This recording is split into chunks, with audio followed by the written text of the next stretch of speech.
Like Nigerian Union, Asuu lecturers in UK begin strike over pay injustice. Welcome to the news and thank you for tuning in to listen.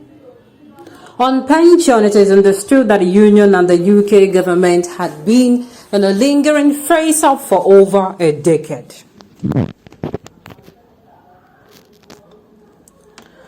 Thousands of university staff in the United Kingdom have embarked on strike to demand better working conditions.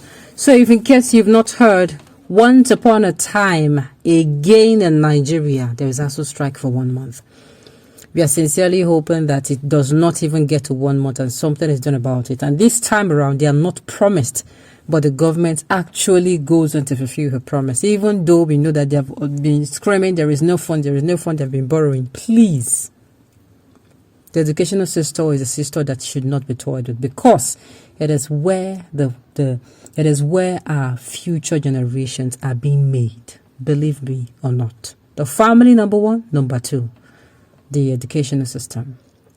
The news in detail, please stay with us. The BBC reports that the industrial action is due to issues bordering on poor pay, pension scheme, and other concerns about the varsity system. It reported that in terms of salary, the University and College Union UCU, the body representing varsity staff across the UK, has demanding a total of €2,500 pay increase for members. Other demands also include an end to pay injustice and 0 hours contracts, as well as action to tackle unimaginable workloads. On pension, it is understood that the union and the UK government had been in lingering face-off over a decade. The latest twist over the issue was said to have been triggered by concerns on the valuation of the university superannuation scheme, USS, the pension scheme used for academic staff in universities. The UCU has urged that the valuation of a scheme was flawed since it took effect on the outset of a coronavirus pandemic when global markets were crashing.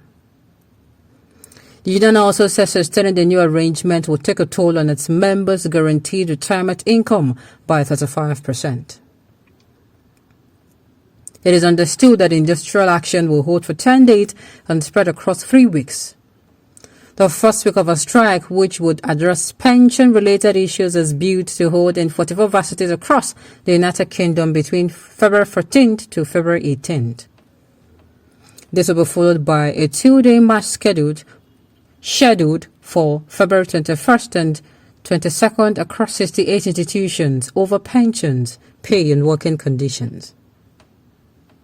In the third week, about 63 institutions will embark on a 3-day strike from February 28th to March 2nd. The last day of the industrial action is expected to hold simultaneously with a strike also declared by some students across the United Kingdom most populated institutions such as the Open University, University College London, and the University of Manchester. The development has continued to elicit concerns about a possible disruption in the United Kingdom education system, since trying to recover from the effect of the coronavirus pandemic. The UCU estimated more than 1 million students that may be affected by the latest round of strike.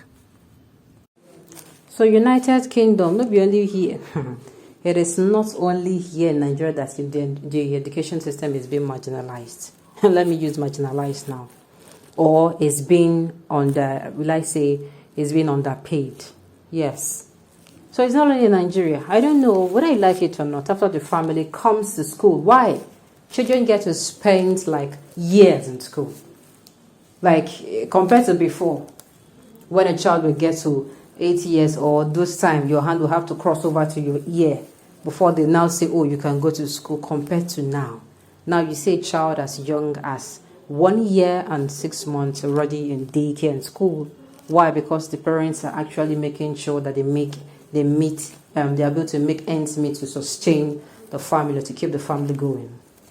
So children spend time in school. Where else are they going to learn the values from? You don't want to underpay teachers, so just like you don't underpay security operatives. Like I always say, there are 2 sectors that you don't underpay: security operatives and the medical sector, and as well, or the health sector, and as well now There's now three sectors, the educational sector. You don't underpay them. Why? These people may command society. If there is no doctors to treat people or no nurses to care for the sick, how many people are going to survive without doctors and doctors, let's say, in a month now? It's not possible. There'll be the death toll increase, right? And if, for instance, okay, the security operatives decide to go on a strike, a nationwide strike, you all know the chaos it will cause in society, as well as the students. If they decide to everybody stay in your parents' house, don't come to school, do you know what will happen? Of course, you don't want to imagine what is going to happen. It's not going to be funny. So I don't think the educational system should be underpaid. It should be given the same way they hype other sectors. It should also be hard, because these people, they manage and make sure our children come out as useful. They do their best. Yes, we have heard they might have some a reason to argue that particular this opinion of mine, but they actually, they are the middlemen between the parents and the children. And of course, most times they fill the gap for the parents. So, they deserve it. They do. Any union by, for, or from an educational system should be funded by the system. An educational system has the capability of doing that and much more. Nigeria was colonized by British. They are operating on the same frequency, I guess. It is very funny, sincerely. It is very funny. Nice one, those politicians lecturing children in UK university will suffer what they are making poor children suffer in Nigeria. God's way is always the best. Look at this. See analysis. Okay. Like Britain, like her creation, Nigeria. That is good. We must not be copying them all the time. Let them copy us for once. Can you imagine? You people are just something else. Asuu is the most greediness and worst association I ever had in my life. Do you have it? One lecturer at universities, please, no be with that. I don't understand. What is this one saying? Well, I would say it again. The educational sector or system is a system that should not be underpaid. I would say it over and over again. If you think their work not beans, try it. If you think it's easy, try it. If you have never ever for once in your life been a teacher, what I mean is being a teacher, parents who teach their children, who have the, who still make a time to teach their children, can tell you the stress of teaching a child. Not to talk of teaching a teenage. No. So yes, they do deserve it, but they are always being promised in Nigeria, we'll do this, we'll look into it. Please, this time around, they should actually do this so that teachers can as well. There's no amount you will even pay teachers. Just like I said, there's no amount you pay doctors or security operatives that will equate what they, or the energy they put into their job. Okay, on this note, we've come to the end of the news. We say thank you for tuning in to listen. Until I come your way next time, enjoy the rest of the day.